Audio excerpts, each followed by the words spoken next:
Hello students, आज मैं political science का सेट का जो सिलेबस है वो शुरू कर रही हूँ और पहली यूनिट है राजनीतिक सिद्धांत। राजनीतिक सिद्धांतों में हम अवधारणाएं पढ़ेंगे और अवधारणाओं में पहली अवधारणा स्वतंत्रता की।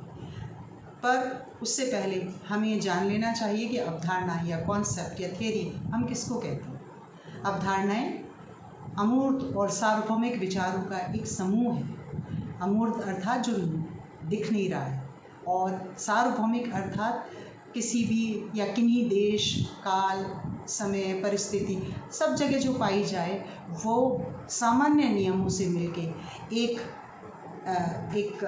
सिद्धांत का निर्माण किया जाता है, एक अवधारणा का निर्माण किया जाता है। एक डॉक्टर थर्मामीटर लेके जिस तरह जापान में, अमेरिका में, भारत में अपने जो पेशेंट हैं उसके टेम्परेचर को चेक करता है, तो ये एक यंत्र है। उसी तरह से अवधारणाएं समाजशास्त्रों में अध्ययन करने का एक टूल है, यंत्र है। और इसमें पहली अवधारणा हम पढ़ेंगे आज स्वतंत्रता की। जब स्वतंत्रता शब्द की प्रतिध्वनि हमारे को होती है तो हमारे मन में एक विचार आता है और वो है स्वच्छंदता का। ऐसा बहुत सारे लोग मानते हैं और प्रारंभ में यह बहुत सारा एक विचारकों का समूह है जो स्वतंत्रता को स्वच्छंदता के तौर पे मानता है, क्योंकि इसमें एक प्रतिध्वनि है प्रतिबंधों के अभाव की। एक ऐसी अवस्था जिसमें प्रतिबंध नहीं है और इन प्रतिबंधों के अभाव को स्वतंत्रता के तौर पे देखा जाता है। पुराने विचारकों को अगर हम पश्चिमी विचारकों में देखें, हॉब्स कहते हैं कि एक तरह से जो चाहे सो कर लो, ऐसा एक लाइसेंस मिल जाना। या रूसो कहता है कि व्यक्ति स्वतंत्र पैदा हुआ, बाद में वो सब जगह जंजीरों से जकड़ दिया गया। तो एक ऐसी स्वतंत्रता की कल्पना उन्होंने की जिसमें नियंत्रण या प्रतिबंधों का अभाव। लेकिन स्वतंत्रता का वास्तविक अर्थ ये नहीं है। स्वतंत्रता का वास्तविक अर्थ है कि व्यक्ति एक शुद्ध, नैतिक, उचित और वैध रास्ते को, मार्ग को अपना के अपनी व्यक्तित्व का सर्वाधिक विकास कर सके। उस अवस्था को स्वतंत्रता कहते हैं। अर्थात व्यक्ति का मैक्सिमम उसका विकास भी हो और वो जो मार्ग है वो बहुत उचित, वैध और शुद्ध हो। अर्थात कुछ या किसी प्रकार के नियंत्रणों या प्रतिबंधों की यहाँ पे बात की जाए। अब हम देखेंगे स्वतंत्रता की प्रकृति। स्वतंत्रता की प्रकृति दो प्रकार की है, नकारात्मक स्वतंत्रता और सकारात्मक स्वतंत्रता। नकारात्मक स्वतंत्रता का अर्थ है एक प्रतिबंधों के अभाव की स्थिति, यानी एक ऐसी स्थिति जहाँ किसी भी प्रकार का प्रतिबंध ना हो। और ये किस विचार के तहत आता है कि प्रतिबंध व्यक्तिगत स्वतंत्रता का अंत करते हैं। इसीलिए मिल ने जो कहा वो यही कहा कि प्रतिबंधों से तो बेहतर है कि व्यक्ति को उसकी इच्छा पे छोड़ दिया जाए, वो जैसे काम करना चाहता है वो कर सके। और इस रूप में नकारात्मक स्वतंत्रता का अर्थ है प्रतिबंधों का अभाव होना।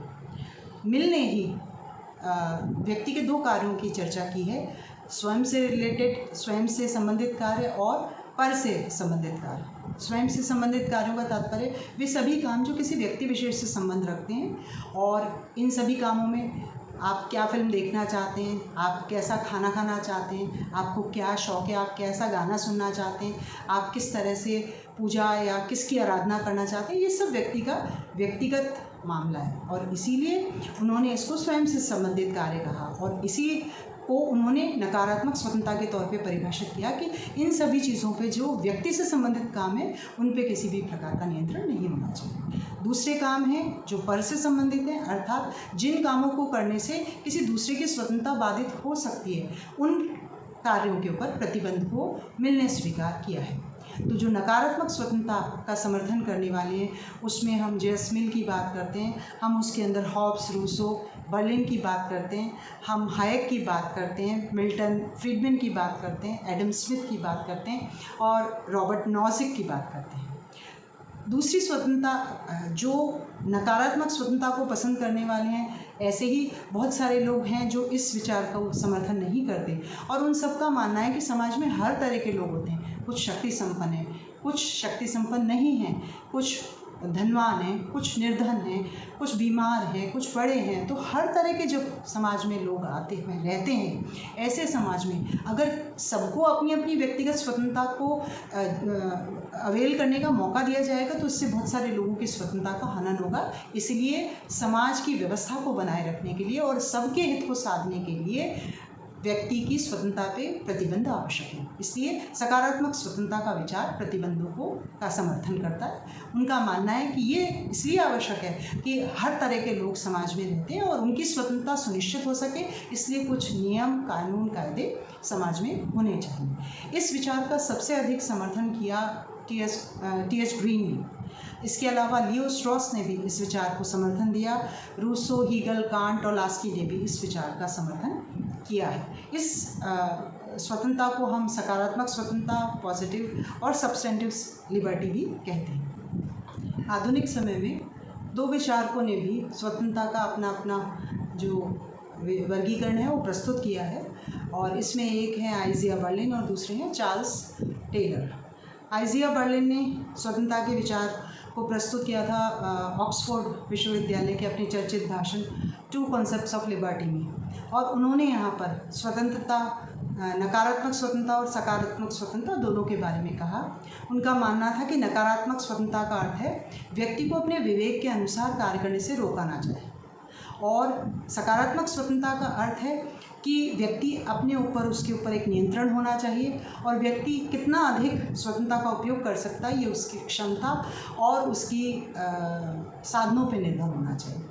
फिर चार्ल्स टेलर ने ए रेयान की अपनी की किताब जो ए रेयान ने संपादित की थी द आइडिया ऑफ फ्रीडम में एक लेख लिखा और वो लेख था what is wrong with negative liberty. उसमें बर्लिन की नकारात्मकता और सकारात्मक स्वतंत्रता की उन्होंने समीक्षा की और उन्होंने ये पाया कि दोनों ही जो वर्गीकरण हैं, वो दोनों ही जो स्वतंत्रता के जो प्रकार हैं वो अपूर्ण है, वो सही नहीं है। और उन्होंने फिर अपना वर्गीकरण प्रस्तुत किया और उन्होंने दो संकल्पनाएं, अवसरमूलक संकल्पना और प्रयोगमूलक संकल्पना प्रस्तुत की स्वतंत्रता की। टेलर का मानना था, या टेलर स्वतंत्रता को अवसर के तौर पे देखते हैं, तो उनका मानना था कि व्यक्ति के सामने बहुत सारे अवसर हैं, व्यक्ति उन अवसरों का उपयोग कितना करता है, कैसे करता है या कब करता है, ये उसके ऊपर निर्भर करता है और इस प्रकार स्वतंत्रता एक अवसर है।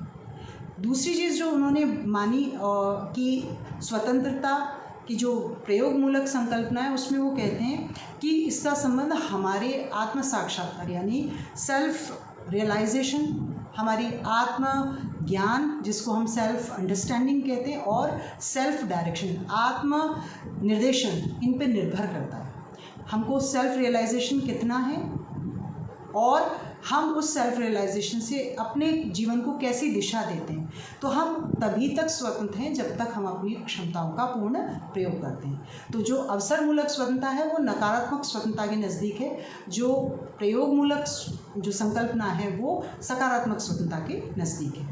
अब हम एक छोटा सा रिवीजन कर लेते हैं और उन किताबों और उन व्यक्तियों के बारे में हम बात कर लेते हैं जिनका हमने जिक्र इस लेक्चर में किया है। उसमें सबसे पहले आइजिया बर्लिन है।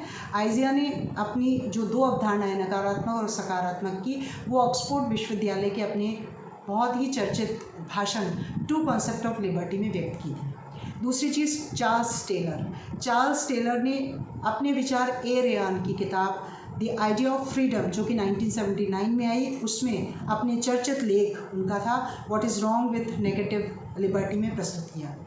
एफ ए हायक नकारात्मक स्वतंत्रता के समर्थक थे। उन्होंने एक पुस्तक लिखी थी और वो पुस्तक थी द कॉन्स्टिट्यूशन ऑफ लिबर्टी, ये 1960 में आई। फिर लियो स्ट्रॉस जो हैं वो सकारात्मक स्वतंत्रता के समर्थक हैं और उन्होंने जो किताब लिखी वो थी नेचुरल राइट एंड हिस्ट्री, 1953 के अंदर ही आई। और J.S. मिल की किताब ऐसे ऑन लिबर्टी या ऑन लिबर्टी भी इसे कहा जाता है, और ये कुछ महत्वपूर्ण किताबें हैं।